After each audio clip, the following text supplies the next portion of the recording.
Die jongste nuus gelees deur Willem Pelser. Die Gautengse regering gaan mense vasvat wat in besit was van of liewer in besit is van vervalste rybewyse en wat nie die amnestie tydperk wat reeds verby is benut het nie.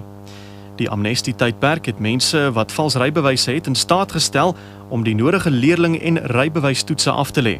Die LER vir gemeenskapsveiligheid Faith Mazibuko sê daar sal geen genade wees nie. Starting from now, we'll actually be focusing on all the driver's licenses. We know which features to look for in a proper driver's license and which features to look for in a fraudulent driver's license. So all those that we will catch not having a proper driver's license, their driver's license will be taken from them immediately and they'll actually go to jail because we gave them an opportunity to come forward. Die LER vir gemeenskapsveiligheid in Gauteng, Faith Mazibuko. Die uitvoerende hoof van Kusatu se beleggingsbeen, Kopano Kematla, het bedank as nie uitvoerende voorsitter van die padkonstruksiemaatskappy Raubex. Dit is glo om 'n moontlike belangekonflik te voorkom. Maraike Matjila het volgens berigte gister sy bedanking ingedien. Raubex sê Matjila se bedanking hou verband met die maatskappy se betrokkenheid by die nasionale paaie privatiseringsprojek. Die naweek het dit aan die lig gekom dat Kopano Kematla aandele in Raubex het wat 'n tender van R800 miljoen gekry het om die R21 as deel van die Gautengse hoofwegverbeteringsprojek te bou.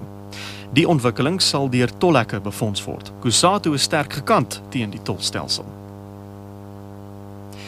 Die politieke ontleder professor Tinyiko Maluleke sê die ANC het opnuut eenheidsgesindheid in sy topstruktuur bevestig. Dit volg na 'n media-konferensie gister waar die 6 leiers van die ANC, onder wie president Jacob Zuma en sy adjunk Kgalema Motlanthe verskyn het. Die leiers het optrede veroordeel wat, soos hulle dit genoem het, vreemd is vir die ANC. Hulle sê die soort gedrag manifesteer in onlangse optredes in die openbaar waar skokkende, disrespekvolle en krie-uitlatings gemaak is wat nie kenmerkend is aan die party nie.